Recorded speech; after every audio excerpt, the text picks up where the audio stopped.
నమస్తే అండి. నేను మీ Swapna. Welcome back to heavenly eats. ఇవాళ రెసిపీ వచ్చేసేసి అందరికీ ఎంతో ఇష్టమైన బెండకాయ పులుసు అండి. అదే అండి, మీరు చాలా సార్లు చేసే ఉంటారు, చూసి ఉంటారు కూడా. సో ఇవాళ నా స్టైల్లో మీకు బెండకాయ పులుసు ఎలా చేయాలో చేసి చూపిస్తున్నానండి. అలాగే ఇలా మీకు ఈ వీడియోలో చిన్న చిన్న టిప్స్ చెప్తూ వీడియో అంతా కూడా చూపించానండి. సో ఎక్కడా కూడా మిస్ చేయకోకుండా వీడియో కంప్లీట్గా చూసేయండి. కొత్తగా మా ఛానల్ని చూస్తున్న వాళ్ళైతే సబ్స్క్రైబ్ చేసేసుకోండి.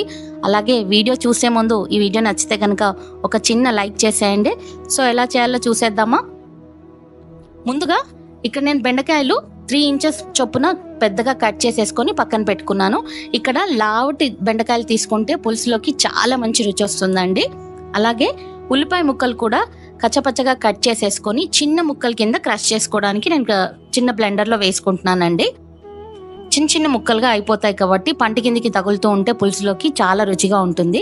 దాంట్లోకే కాసిన కరివేపాకు రబ్బలేసి బాగా క్రష్ చేసేసేయండి. చూస్తున్నారు కదా, చిన్న చిన్నగా చాలా బాగా వస్తాయండి.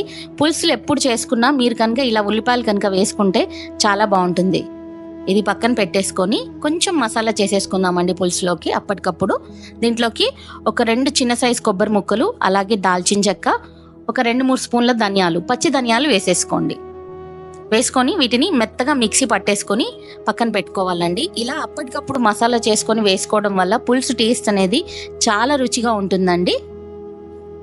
చూస్తున్నారా, మెత్తగా చేసేసి పక్కన పెట్టేసేసుకోవాలి.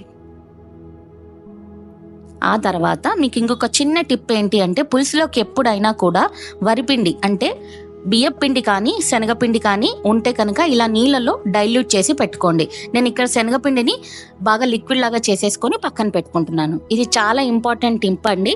మనకు పులుసు అనేది టేస్ట్ చాలా బాగా వస్తుంది మనకు దీనివల్ల. ఇవాళ మీకు కుండలో చేసి చూపిస్తున్నానండి. దీంట్లో 2 టేబుల్ స్పూన్ల ఆయిల్ వేసుకొని బెండకాయ ముక్కలు వేసుకొని ఉప్పు వేసుకొని మగ్గించి పక్కన పెట్టుకోవాలి. దీనివల్ల పులుసులో వేసేసి మనం డైరెక్ట్గా పోపు పెట్టేసుకొని చేసుకోవడం వల్ల ఏంటి అంటే, బెండకాయలంతా కూడా మనకు నుజ్జు అయిపోయి గింజలంతా బయటికి వచ్చేసి మనకు టేస్ట్ అనేది బాగా రాదండి. మనం ఇలా చేసుకుంటే కనుక రుచి అనేది చాలా చాలా బాగా వస్తుంది. చూసారా, బెండకాయలు మొత్తంగా ఒక 80% వరకు కుక్ అయిపోయాయి. అదేంటి పులుసులోనే మరుగుతే కదా బెండకాయలకి రుచి వస్తుంది అంటే, ఎగ్జాక్ట్లీ అండి. మనం నూనెలో వేయించుకున్నాం కదా, దీంట్లోనే మనం పోపు పెట్టుకుంటున్నాం. సో ఆ బెండకాయ ఫ్లేవర్ అంతా కూడా మనకు నూనెలో పట్టుకుంది కాబట్టి చాలా చాలా బాగా వస్తుంది. దీంట్లోకే ఆవాలు అలాగే జీలకర్ర కూడా వేసేసుకోండి.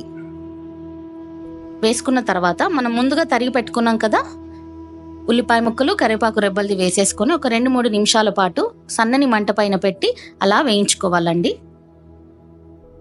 వేయించుకున్న తర్వాత 2-3 ఎండుమిర్చీలు, అలాగే అల్లం వెల్లుల్లి ముద్ద, పసుపు వేసేసేయండి.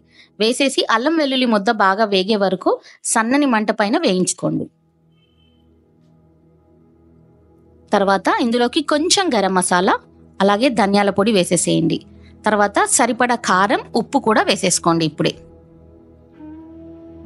వేసుకొని ఒకసారి మంచి కలియబెట్టేసేయండి అంతా కూడా. వెంటనే మనం ఏమాత్రం లేట్ చేయకోకుండా మనం ఇందాక బెండకాయ ముక్కలు వేపేసుకున్నాం కదా, అవన్నీ వేసేసుకొని ఒకసారి కలియబెట్టేసేయండి. కలియబెట్టిన వెంటనే చింతపండు పులుసు మనకి ఎంత కావాలో పులుసు అంత చింతపండు నానబెట్టుకొని చూసుకొని వేసేసుకోండి. చింతపండు పులుసు వేసుకున్న తర్వాత బాగా కలుపుకున్న తర్వాత దానికి సరిపడా నీళ్లు వేసేసుకోండి. పులుసు అనేది ఎప్పుడు కూడా పల్చగా ఉండకూడదండి, చిక్కగా ఉంటేనే పులుసు టేస్ట్ అనేది మనకు చాలా బాగా అనిపిస్తుంది. పల్చగా ఉంటే చారులాగే అయిపోతుంది కాబట్టి పల్చగా కాకోకుండా ఇలా చిక్కగా చేసేసుకోండి. దీంట్లోకి మనం ముందుగా చేసుకున్నాం కదా మసాలా పౌడర్ కూడా వేసేసేయండి. అలాగే కరివేపాకు రెబ్బలు, ఇందాక మనం శనగపిండి నీళ్లు చేసుకున్నాం కదా, అది కూడా వేసేసుకొని కొంచెం జీలకర్ర పొడి, అలాగే మెంతిపిండి వేసుకోండి. పులుసుల్లోకి మెంతిపిండి చాలా చాలా బాగా రుచి వస్తుందండి. కొంచెం ఇంగువ, అలాగే బెల్లం కంపల్సరీ అండి. ఇది మోస్ట్ ఇంపార్టెంట్. బెల్లం వేయడం వల్ల మన పులుపును అనేది కట్ చేస్తుంది. బెల్లం వేయడం వల్ల చాలా మంచి టేస్ట్ అనేది వస్తుంది మనకు పులుసులోకి. ఇంకెందుకండి, అలా ఆయిల్ అంతా పైకి తేలే వరకు మరిగించుకోండి. వేడి బెండకాయ పులుసు రెడీ అయిపోయిందండి. ఇంకెందుకు లేటు, మీరు కూడా ఎంజాయ్ చేయండి. అండ్ ఎలా వచ్చిందో నాకు కామెంట్స్లో చెప్పండి. Thank you for watching.